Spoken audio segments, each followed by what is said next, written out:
지혜의 다락방 지난주에 이어서 오늘도 소통에서 전문가로 활동하고 계신 표영원 씨와 함께 이야기를 나눠보도록 하겠습니다. 안녕하세요. 네, 안녕하세요. 네, 지난주 소통에 대한 강연 또 뿌듯함도 느끼셨나요? 그럼요. 이 자리에 쓴 것 자체가 영광스럽고 고맙고 저는 사실 지난주에 제가 녹화하러 왔을 때 그 프로그램에 제가 응하지 않으려고 했다 그랬잖아요. 네. 근데 여기 저를 섭외한 작가분이 그 말투가 안 하면 안 될 것 같은 느낌이 들었어요. 예스라는 단어를 받아낼 말투로 저를 섭외해서 그래서 이제 하기 시작했는데 오길 정말 잘했다는 생각이 들었어요. 네. 그 좀 강압적인 말투였나요? 아니요. 권유형. 권유형. 뭐 합시다가 아니라 권유형의 말투로 하니까 왠지 예스를 해야 될 것 같은 느낌. 그 말투가 참 중요한 것 같은데요.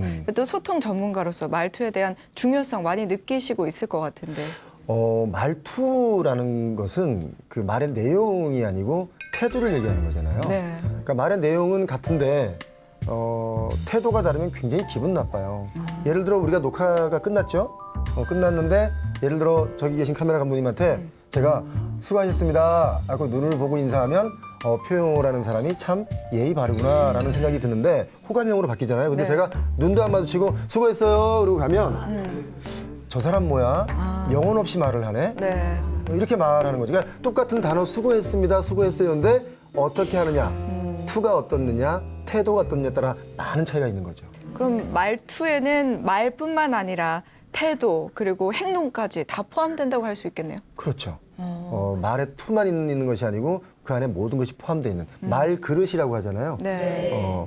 똑같은 말인데 어느 그릇에 담기느냐, 어느 입에 담기느냐에 따라 내용이 달라집니다.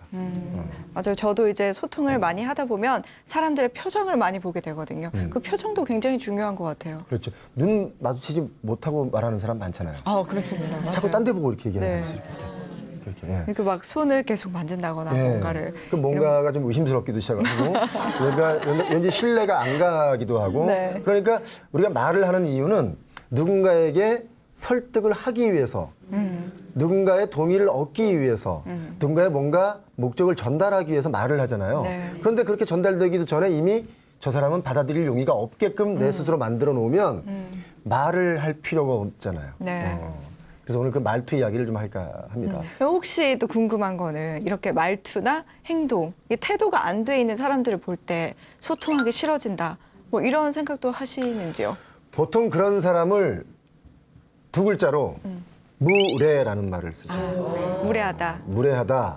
무례한 사람 만나면 기분 좋지 않잖아요. 그렇죠. 왠지 무례하지 않은 사람 만나면, 친절한 사람 만나면 왠지 아무것도 나에게 해준 게 없는데도 불구하고 그 사람이 마냥 좋아지거든요. 네. 근데 나한테 많은 걸 해줌에도 불구하고 무례한 사람을 만나면 이 해준 것 자체도 다 기분이 나쁠 수가 있거든요. 맞아요. 무례한 사람은 소통하기 싫다. 그런 사람을 만났을 때는 어떻게 하시나요? 저의 경우는 무례한 만큼의 그 양만큼 더 웃어줍니다. 예전엔 같이 무례했었거든요. 네. 그래서 결국은 같이 무례하니까 서로 적 만들기만 하기에 그렇죠. 나는 저 사람에게 적일진 모르지만 저 사람을 내 적을 만들면 안 된다는 생각에 일단 마냥 웃어줍니다. 맞아요. 또 이렇게 제가 표영호 씨와 얘기를 하다 보면 저도 모르게 계속해서 말을 하게 되는 그런 경향이 있는 것 같은데 그게 다 말투 때문이 아닌가 이런 생각이 드는데 원래 이런 말투를 가지고 계셨던 건가요? 저는 사실 제 말투 때문에 굉장히 오해를 많이 받았어요. 제가 그 어릴 때 지냈던 곳이 강원도인데 강원도의 말투에는 사투리가 아니라 짧게 말하는 습성이 있습니다. 어떻게 해요? 그러니까 길게 설명을 하다 보면 전달이 잘 안 돼요. 이렇게 강원도는 산이 많지 않습니까? 그러니까 단문으로 얘기해야 빨리 전달됩니다. 제가 생각할 때는. 그래서 밥 먹어! 이렇게 얘기를 해야 점심시간이구나. 밥 먹자 맛있는 반찬 해놨으니까 밥 먹으러 와 이렇게 말하면 뭐라는 거야. 그러다 보니까 단문형으로 이야기하는 게 어릴 때부터 몸에 배서 제가 방송하기 전에 또 방송한 후로는 굉장한 오해를 많이 받았어요. 참 건방지다. 왠지 좀 사가지가 없다. 그런 이야기를 많이 들었어요. 근데 저는 진심이 그게 아닌데 자꾸 사람들이 곡해하고 또 억양이 왠지 톤이 높아서 세게 가요. 왜냐면 강원도는 바람도 많이 불거든요. 네. 빨리 전달하고 알아듣기 쉽게 이야기하는 버릇이 어릴 때부터 있었는지 그런 것이 제 말투였어요. 그런데 조금씩 불편하기 시작하면서부터 오해받기 시작하면서부터 조금씩 고쳐나가고 있는 중이죠. 지금도 진행형이에요. 아, 이렇게 말투에 대해서 굉장히 많은 이야기를 해주시고 계시는데 오늘 강연도 어떤 내용일지 참 궁금합니다. 네. 어떤 내용을 얘기해 주실 건가요? 내려가시면 하겠습니다. 네. 그러면 지금부터 강의 청해 듣도록 하겠습니다. 여러분 큰 박수 부탁드립니다. 네, 오늘 제가 여러분과 얘기를 나눌 이야기 주제는 말투를 바꾸면 인생이 바뀐다입니다. 말투를 바꾸면 정말 인생이 바뀔까요? 주변 사람은 나를 싫어하지? 라고 생각이 들 때는 어쩌면 내 말투에 뭔가 문제가 있을 수 있습니다. 제가 설정을 하나 드릴게요. 예를 들면 부하 직원이 일을 잘 마음에 안 들게 했어요. 내 마음에 들지 않아. 자, 두 분의 대화. 아니 너는 입사한 지가 몇 년인데 내가 오늘 회의 때 사장님께 혼났잖냐. 준비가 안 돼가지고. 다 제 책임만은 아니지 않습니까? 전번에도 그랬고. 몇 번째 도대체.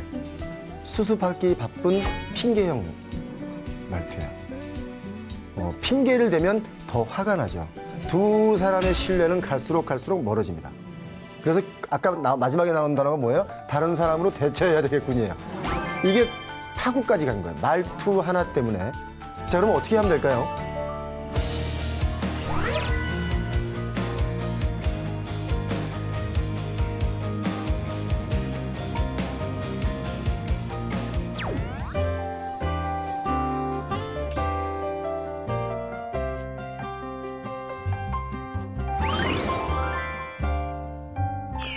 네, 오늘 제가 여러분과 얘기를 나눌 이야기 주제는 말투를 바꾸면 인생이 바뀐다입니다. 말투를 바꾸면 정말 인생이 바뀔까요?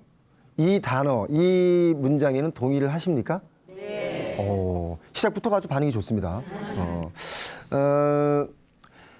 행복과 불행의 원인 중에 우리가 행복하냐, 불행하냐를 가늠하는 그 원인 중에 85%가 인간관계에서 비롯된다고 해요. 근데 인간관계의 시작은 말투부터 시작이 됩니다. 첫 번째 대면했을 때 말투가 어떠냐에 따라 관계 형성이 시작되거든요. 우리가 예를 들어 좀 건방진 사람하고 대화를 하다 보면 그 사람의 인상이 좋습니까? 아니요. 기분이 좋을 리가 없습니다.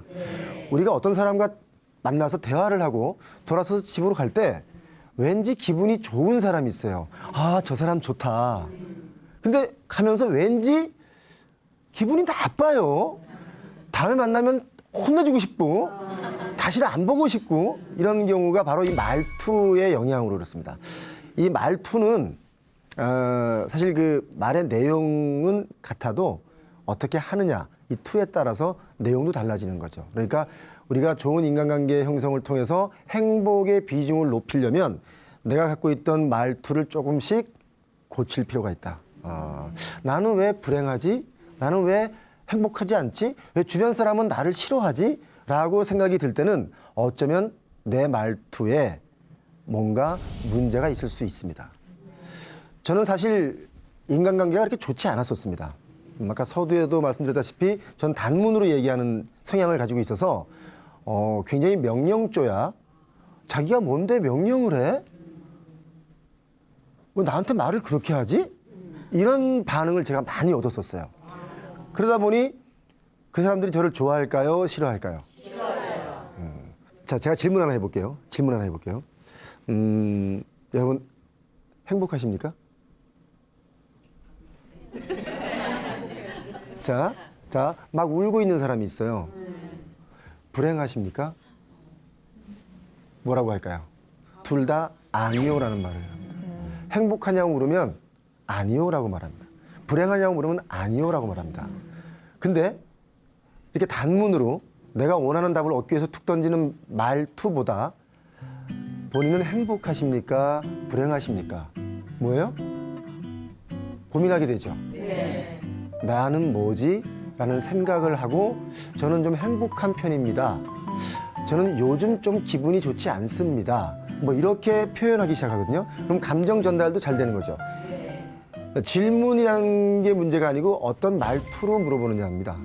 오늘 그 이야기를 여러분과 할 텐데, 제가 어제 녹화를 오늘 오기 전에 그 방송 작가 중에 굉장히 유명한 작가가 있어요. 남자 작가인데 빨리 집에 들어가야 된다는 거예요. 그래서 왜 빨리 들어가야 되니? 그랬더니 집에 전쟁이 났다는 거예요. 그래서 만화님께서 부인께서 화가 단단히 나셨다는 거예요. 왜 화가 났니? 물어봤더니 바로 제가 물어본 왜라는 단어 때문이라는 거예요. 왜가 왜? 그랬더니 그 부인이 말끝마다 이게 왜 여기 있지? 왜 안 치웠지? 왜 수건을 저렇게 놓지? 왜 양말을 여기다 놓는 거야? 왜 빨래는 하지 않았어? 분리수거는 왜 안 했는데? 그러니까 이 남자는 밖에서 사회적으로 볼 때 그렇게 부족한 사람이 아닌데 집에만 가면 왜 그런지에 대한 왜자라는 단어에 노이로제가 걸렸다는 거예요. 어느 날은 집에서 모처럼 부부 사이가 좋아지기 위해서 영화를 같이 보자고 하더래요. 그래서 영화를 이렇게 집에서 보다가 졸았대요. 그랬더니 왜 조냐고 그러더라고요. 아니, 이 작가는 밖에서 일이 굉장히 많습니다. 회의도 많이 해야 되고 또 대본도 많이 써야 되고 그리고 사람도 많이 만나야 돼요.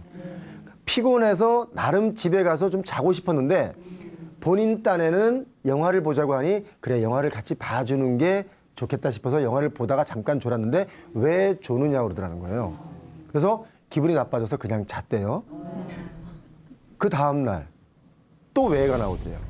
영화를 같이 보면서 왜 당신은 스킨십을 하지 않느냐. 그래서 이 작가가 그랬다는 거예요. 가슴을 터놓고 얘기 좀 해보자. 내가 스킨십을 하지 않은 이유는 당신 같으면 매일 야단 맞는데 스킨십을 하고 싶겠냐. 동의하세요? 네. 눈 뜨면 치약을 왜 여기다 뒀느냐라고 물어보면 부인은 질문일지 몰라도 듣는 이 남자는 야단 맞는다고 느낍니다. 그렇게 왜라는 단어를 8년 들으니까 기분 나쁘죠. 그죠? 부부 사이가 가면 갈수록 그 말투로 인해서 나빠지는 거예요. 평상시 다른 거는 굉장히 좋습니다. 그래서 어제 저랑 있다가 갑자기 전화를 받더니 막 뛰어서 얼마나 무서우면 얼마나 겁이 나면 진짜 저는 그 친구가 그렇게 빨리 달리는 줄 처음 봤습니다. 아마 어제는 치타보다 빨랐을 거예요. 정말 빠른 속도로 집에 뛰어갔어요. 뛰어가면서 저도 모르게 같이 따라가서 뛰었죠. 왜 가는 거야? 그랬더니 왜 안 들어오냐 그래가지고 저는 그 친구의 생사를 아직은 모릅니다. 자, 이게 말투잖아요. 자, 만약에 그 부인 되시는 분이 왜 수건을 여기다 놨어? 왜 그래? 라는 말 말고 다른 말은 어떻게 하면 좋을까요? 자리 한 곳에 놔줬으면 좋겠는데 이렇게 좋은 쪽으로 얘기를 했으면 더 그런 일이 없을 것 같은데. 수건을 한쪽에 잘 놔뒀으면 좋겠는데 라고 말하면 싸울 일이 좀 줄어든다. 오늘 제가 이야기할 그 강의 내용이 바로 정답 저 이야기입니다. 우리는 저걸 알면서도 행하지 못하는 경우 되게 많잖아요. 그래서 제가 오늘 이 자리에서 즉흥적으로 과연 어떤 말투가 우리에게 좋은 말투고 어떤 말투가 우리에게 악영향을 미치는 말투인지 즉흥적으로 원고 없이 한번 실험을 해보도록 하겠습니다. 그 실험의 대상은 우리 김미진 아나운서가 먼저 희생을 좀 해주셔야 될 것 같고 방청객 중에 한 분을 무대로 모셔서 한번 테스트를 해보도록 하겠습니다. 모실까요?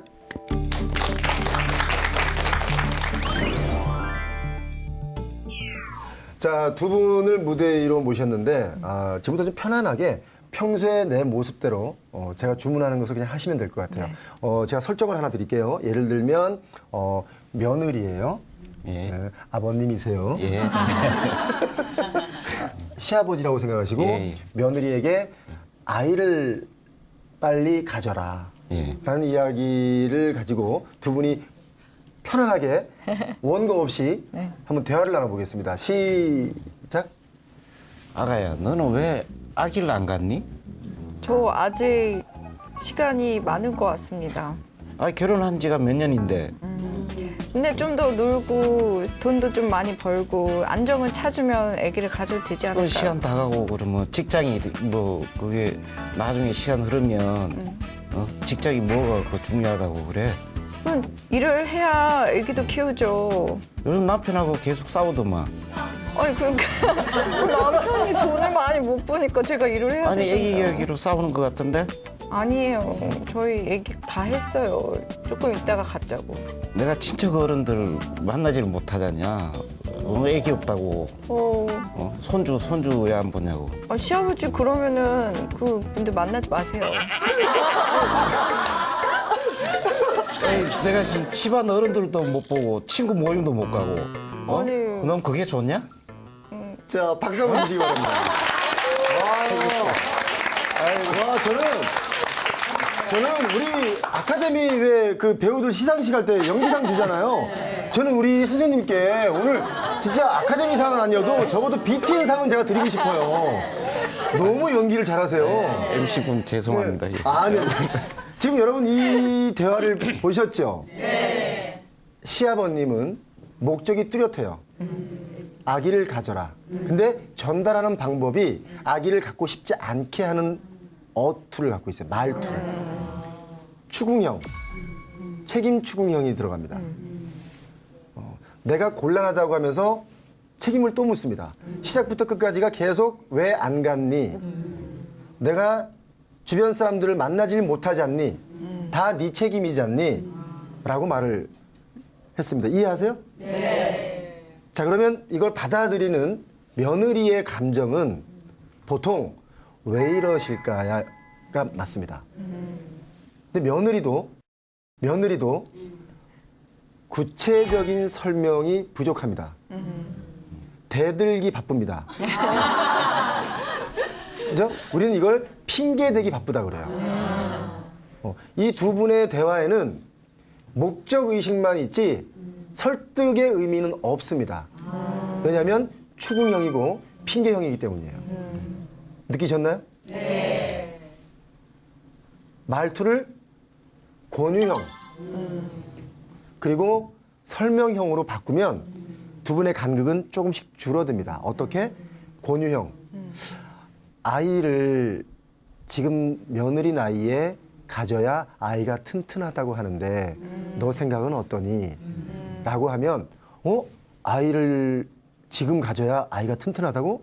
라면서 조금 설득이 생깁니다. 그런 것 같으세요? 네. 아이를 못 갖는 이유는 경제적인 이유도 있고 또 우리가 부부가 즐겨야 할 여러 가지 인생도 있기 때문에 아이를 좀 더 있다가 갖겠습니다라는 표현을 더 구체적으로 하시면 이분들의 간극은 줄어듭니다.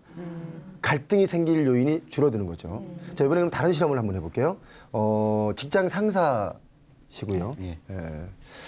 사장님이라기보다는 부장님으로 이제 부하 직원이 네. 일을 잘 마음에 안 들게 했어요. 예. 내 마음에 들지 않아. 자, 두 분의 대화 시작하겠습니다. 아니 너는 입사한 지가 몇 년인데 내가 오늘 회의 때 사장님께 혼났잖냐. 준비가 안 돼가지고. 네. 지금 외국 바이어가 지금 오늘 간대. 너 어떡할래? 일이 이렇게 된 거. 계약 금액이 얼만데? 다 제 책임만은 아니지 않습니까? 전번에도 그랬고. 몇 번째야 도대체? 다 제 책임은 아닙니다. 다 같이 일을 한 건데 저한테 이렇게 말씀. 전에도 똑같은 얘기했고. 왜 자꾸 그러는 거야? 오, 심각한 데로 나왔습니다. 왜 자꾸 그러는 거야? 저도 이러고 싶어서 이러는 게 아니지 않. 아니 안 그러면 다른 사람을 바꿔? 그렇게 해서 회사 너 손에 끼치고 자, 어떡할 거야? 자, 할 말을 꽁트인데도 이렇습니다. 꽁트인데도 이렇습니다. 지금 울려 그럽니다. 그러니까 조금 전에 책임 추궁형. 역시 입장을 바꾸고 상황이 바뀌어도 책임 추궁형. 아마 본인이 그렇게 해야 된다라고 하는 꽁트의 영향 때문에 그렇게 하신 것 같아요. 근데 아까 아이를 낳으라는 이야기의 말투와 지금 직장 상사로서의 업무가 늦어진다는 거에 추궁형 말투 똑같죠? 네. 이건 정확하게 말하면 꽁트일 뿐이라고 하지만 아마 평소에 성향일 수 있습니다. 그래요. 잠재의식 속에 그렇게 말투가 나와지는 겁니다. 대본이 없거든요. 자, 그러면 여기 있는 우리 김민진 아나운서는 어떤 형태일까요? 수습하기 바쁜 핑계형 말투예요. 핑계를 대면 더 화가 나죠. 두 사람의 신뢰는 갈수록 멀어집니다. 그래서 아까 마지막에 나온 단어가 뭐예요? 다른 사람으로 대처해야 되겠군요. 이게 파국까지 간 거예요. 말투 하나 때문에. 자, 그럼 어떻게 하면 될까요? 서류가 늦으니, 업무 속도가 늦으니 우리가 지금 굉장한 공경에 처해 있는데 우리 좀 서둘러 보면 어떨까? 라고 말하면 책임감을 갖습니다. 느낌이 옵니까? 네. 우리의 말투 하나가 이 현장에서 보듯이 갑자기 사람의 분위기, 감정을 바꾸고 이것은 시간 더 지나면 인생을 바꾸게 되는 거예요. 동의하세요? 네. 두 분께 박수 주시기 바랍니다.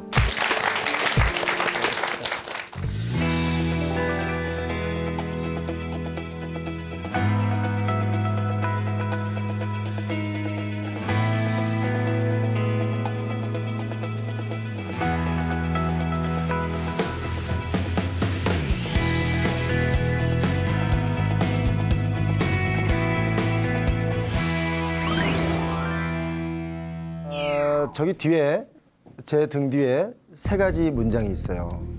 요즘 일이 너무 많아. 저녁 약속이 거의 매일 있어서 피곤해. 경쟁률이 100대 1이래. 어떻게 들려요? 피곤하게 들립니까? 자랑으로 들립니까? 피곤하게 들려요? 네. 불쌍하게 들려요? 친한 사람이 이런 이야기를 계속하면 뭐가 됩니까? 자랑으로 들립니다. 상대를 봐가며 배려하지 않은 말투로 자랑할 때는 자기를 낮추면서 자기의 입장을 나타내는 말이죠. 저녁 약속이 거의 매일 있어서 피곤해. 어떻게 들립니까? 이거 역시 자랑으로 들릴 수 있습니다. 아는 사람이 그렇게 많다는 뜻이야? 좋겠다. 나는 만날 사람이 없는데. 라고 들릴 수 있다는 거죠. 경쟁률이 100대 1이래.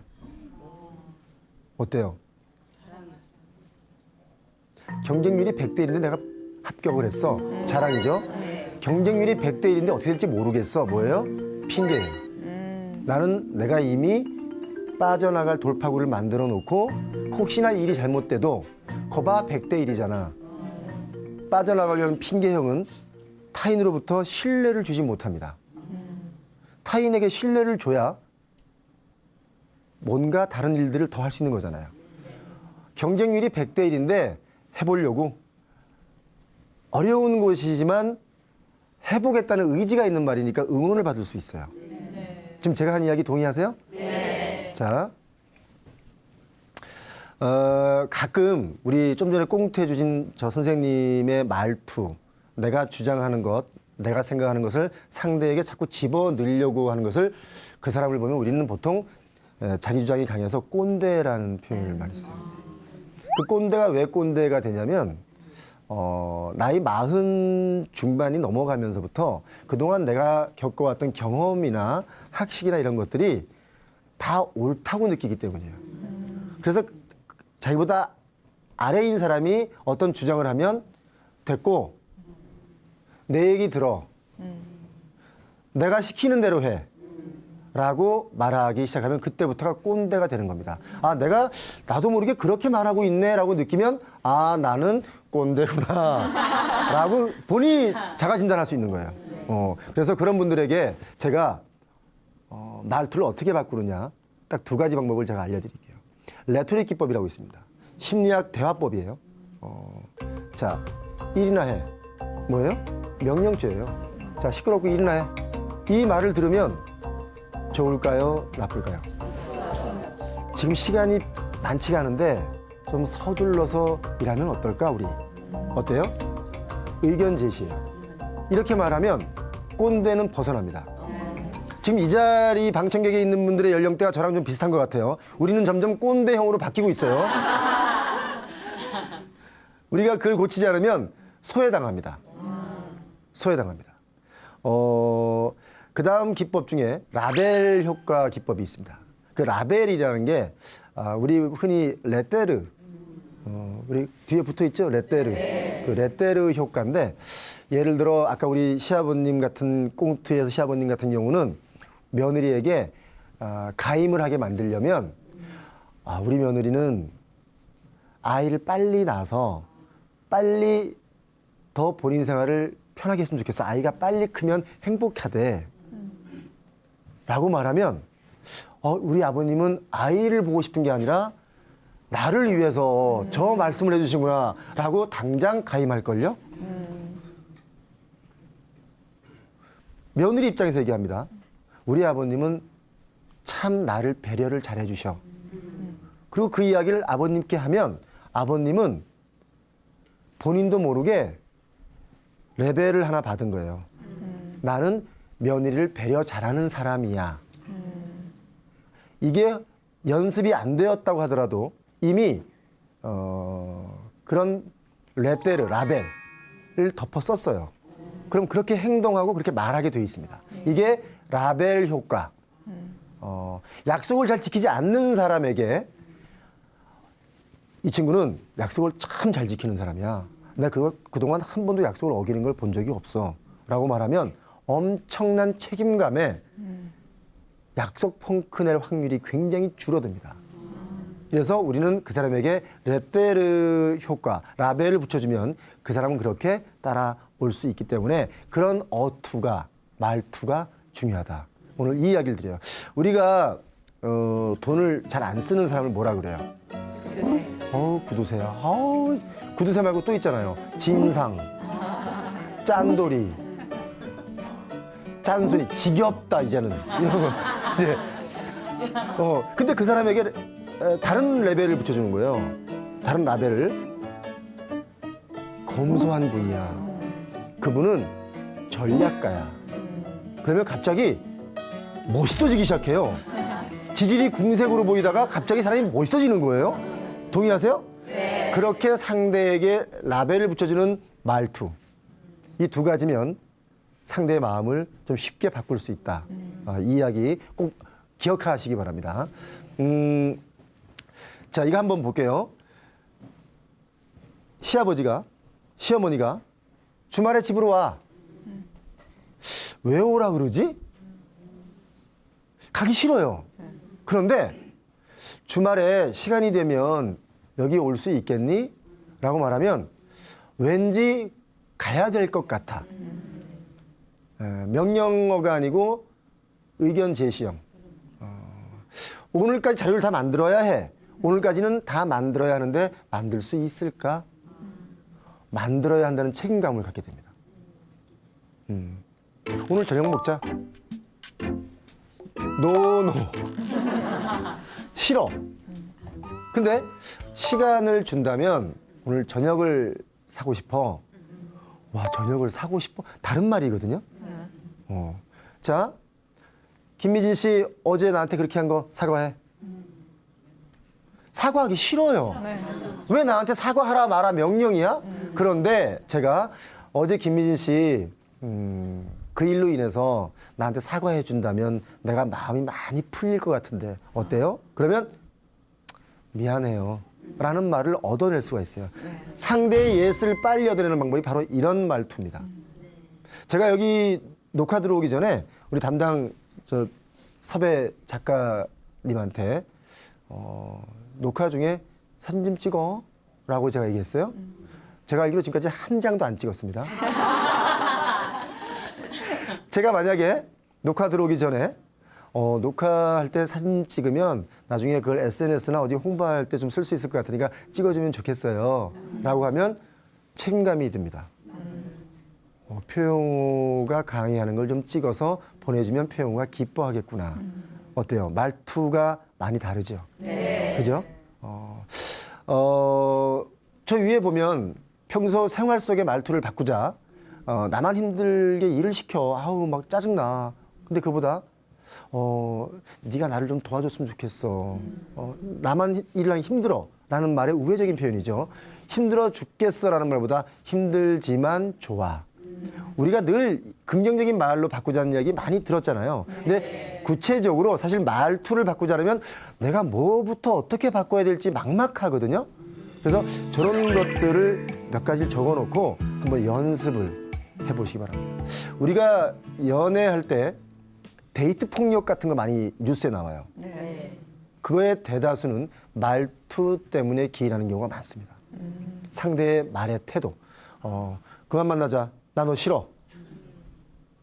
화가 납니다. 거절을 당하면 누구나 화가 납니다. 백화점에 갔는데 물건을 샀는데 반품을 하려고 갔더니 저희 반품 안 되거든요. 그럼 화가 납니다. 내가 고객인데 호갱이인가 싶어서 화가 납니다. 바꾸는 거예요. 그만 만나자 대신 우리 생각하는 시간을 좀 가지면 어떨까. 헤어지자라는 말 마찬가지예요. 네가 이런 것만 고치면 좋겠는데 고쳐지지 않는다면 계속 만나기는 어려울 것 같아. 뭐예요? 너의 역할을 주는 거예요. 우리 또 흔한 말로 우리 사귀자. 그러면 뭐야? 근데 반대로 나에게 기회를 좀 줄래? 라고 말하면 내가 마치 큰 선심 쓰는 것 같아서 베푸는 것 같아서 나도 모르게 그래? 라는 단어가 나올 수 있다는 거예요. 상대에게 예스를 끌어내는 방법입니다. 여러분 직장생활 다들 해보셨죠? 직장생활 할 때 특히 또 짜증나는 말 여기 뒤에 써 있잖아요. 우리 아까 부장님께서 후배 직원에게 했던 말도 다 있잖아요. 그죠? 내가 한 말이 이해가 안 가나 본데요. 라는 뭐예요? 너 왜 내 말을 이해 못하냐고 남 탓을 하는 거예요. 이 말을 바꾸면 제가 설명을 잘 못한 것 같은데요. 라고 말하면 내 탓으로 바뀌면 상대가 금방 얘기를 잘 따라 들어옵니다. 생각 좀 더 해보고 말씀드리겠다고요. 짜증을 낸 거예요. 근데 좀 더 고민해보고 말씀드리겠습니다. 라고 말하면 겸손한 거예요. 여기까지 동의하세요? 네.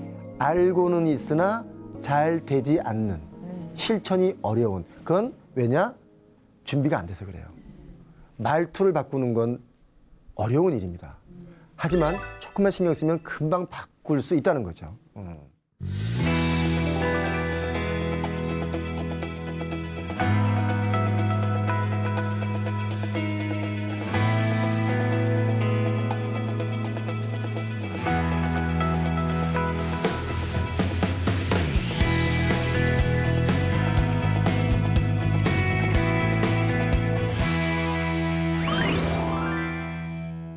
제가 요즘에 이런 뒤에 화면에 보이는 이런 이야기를 제가 많이 주변에서 들어요.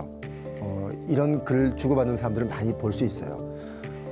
제가 요즘에 행복하냐 불행하냐를 저에게 물으면 저는 49% 행복합니다 라고 저는 말을 할 것 같아요. 그러니까 행복한 것보다 불행한 게 좀 1% 많다는 뜻일 수도 있어요. 왜 그런가 봤더니 저에게는 주변에 이렇게 말하는 사람이 많아요. 부정적인 말을 많이 하는 사람. 제 후배 중에 제가 그 후배를 거의 의절하다시피 한 친구가 있는데 그 친구는 모든 말투가 이렇게 해요. 야, 저분 참 예의 바르지 않니? 저 힘찬 사람 앞에서만 예의 바른 거예요. 정말. 저 사람 되게 일 열심히 한다. 와, 멋있다. 돈 많이 주니까 열심히 일하는 거예요. 항상 이렇게. 근데 이 친구랑 한 1년을 다니니까 저도 누가 열심히 일하면 돈 많이 받나 보네. 이렇게 생각이 바뀐다는 거예요. 그 사람의 말투로 인해서 내 삶에 영향이 심하게 와서 내가 오히려 더 불행해질 수 있는 가치관 형성도 바뀔 수 있는 뭐 여러 가지 뒤틀릴 수 있는 말투 하나가 정말 중요하구나. 그래서 제가 그 친구를 안 본 지가 한 6개월 됐습니다. 요즘 조금 행복지수가 올라와요. 요즘은 반대로 제가 부정적인 얘기를 하면 주변에서 말립니다. 그 정도로 주변에 좋은 말투를 가진 사람들이 다시 포진되기 시작했어요. 여러분 주변에도 그런 말투를 가진 사람들, 그러니까 좋은 말투를 가진 사람들이 많으면 행복도가 올라간다는 거예요. 이 말투라는 게 사실 굉장히 오랜 습관이기 때문에 하루아침에 뭔가를 확 바꿔서 고칠 수는 없어요. 그러나 조금씩 상대를 배려하고 이해하면서 내 말투를 고민해보면 쉽게 또 고칠 수 있는 게 말투입니다. 저는 그래서 여러분께 이런 제안을 좀 드려요. 아까 우리 김미진 아나운서가 말투에 가면을 썼다라고 했어요. 뭐냐면 심리학 용어로 페르소나라는 게 있습니다. 내가 닮고 싶은 사람의 얼굴, 모습, 말투를 제가 모르게 따라하는 거예요. 그러면 그 사람은 내가 아니지만 하다 보면 나도 모르게 그 사람처럼 변하는 거. 페르소나를 쓰다 보면 나도 모르게 말투도 바뀝니다. 뒤에 자료 화면을 보시면 굉장히 그 폭넓게 알려진 자료 화면입니다. 우리 그 UCLA 대학의 메라비안 교수의 그 연구 논문인데요. 사람들은 누구와 대화를 하고 나면 말의 내용은 7%밖에 기억을 못해요. 우리 특히 술 마신 다음날 어제 무슨 얘기했지 기억 못하는 사람 많잖아요. 같은 이치라고 보는데 누가 말을 하고 나면 청각적인 요소, 목소리가 좋은지 나쁜지 굵은지 고음인지 저음인지 이런 거. 또 시각적인 요소. 시각적인 요소가 뭐예요? 바로 태도입니다. 옷을 뭘 입었으며 자세가 어떠, 예의가 발랐다, 겸손했다 이런 것들이 다 시각적인 요소에 들어갑니다. 그러니까 기억나는 건 뭐예요? 그 사람의 내용보다 태도가 중요하다. 이게 말투를 좌우한다는 거죠. 말을 잘하는 것이 문제가 아니고 말투가 문제인 거예요. 말의 내용은 같습니다. 아마 여러분께서도 제 강의가 끝나고 나면 집에 가서 표영호 강의를 듣고 왔다고 여러분 얘기합니다. 집에서 물어봅니다. 표영호 무슨 강의 했어? 그러면 몰라, 겸손한 것 같아. 몰라, 건방진 것 같아. 이 두 가지 중에 하나 얘기합니다. 뭐라고 얘기하실 것 같아요? 말을 잘한다. 표영호 강의하고 왔는데 내용이 뭐야? 몰라, 말을 잘해. 그런다는 거죠. 감사한 일입니다. 습관이 안 되지만 페르소나를 통해서 내 말투를 바꿔서 주변에 있는 사람들에게 더 좋은 기분을 들게 하면 여러분이 스스로 행복해지는 그런 인간관계를 만들 수 있다. 오늘 제 이야기는 여기까지 하겠습니다. 여러분 고맙습니다.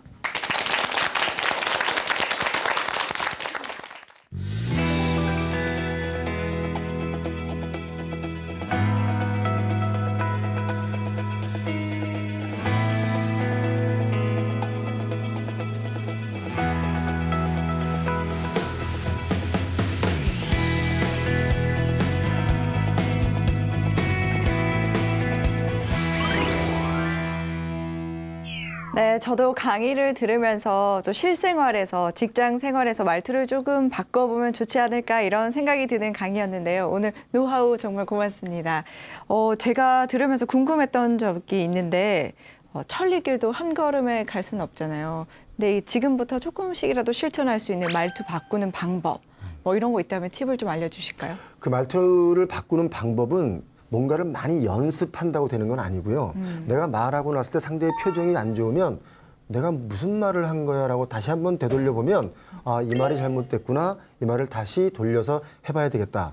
라는 생각만 가져도 이미 시작이 된 거예요. 이 생각을 하지 않으면 아무리 좋은 말을 연습을 해도 그게 내 것이 되지 않습니다.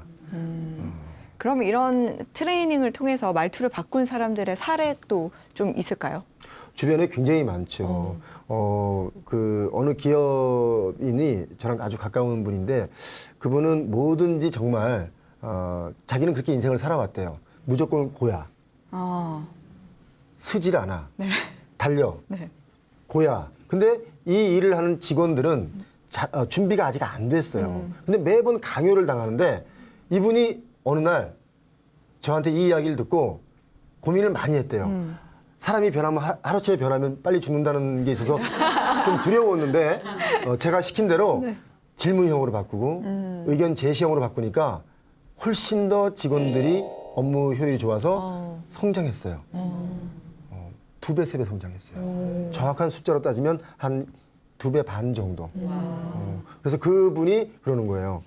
아, 그동안 내가 살아온 방법대로 내 말투로 얘기를 할 때와 내가 조금 훈련을 통해서 상대의 배려를 하면서 말을 하니까 내가 더 인기가 좋아진 것 같아요. 그렇죠. 근데 또 말투를 바꾼다는 게 쉽지는 않은 것 같은데 또 반면에 너무 착하게 말투를 바꾸면 사람들이 좀 얕보지 않을까 이런 걱정도 좀 들거든요. 착하게 말한다고 사람을 얕보는 사람은 소통하지 않아야 됩니다. 사실 그렇지 않습니까? 네. 그러니까 착해 보인다, 너무 여려 보인다 이런 것 때문에 고민이 된다면 오히려 그분들은 더 단문적으로 바꿔줄 필요가 있죠. 말투라는 것은 네. 평균성을 유지해야 되는데 너무 착하고 너무 겸손하면 오히려 그게 독이 될 수 있습니다. 겸손도 지나치면 뭐예요? 독이 되죠. 독이 되는 거예요. 네. 예. 그렇습니다. 오늘 말투를 통해서 인생을 바꿀 수 있는 그리고 업무 효율을 높일 수 있는 다양한 방법들을 배워봤는데요. 다음 주부터 또 2주 동안 표영호 씨와 또 함께 할 예정이니까요. 앞으로도 많은 기대하시고 또 함께 해주시면 고맙겠습니다. 오늘 강연은 여기서 마무리하겠습니다. 여러분 고맙습니다. 감사합니다. 감사합니다.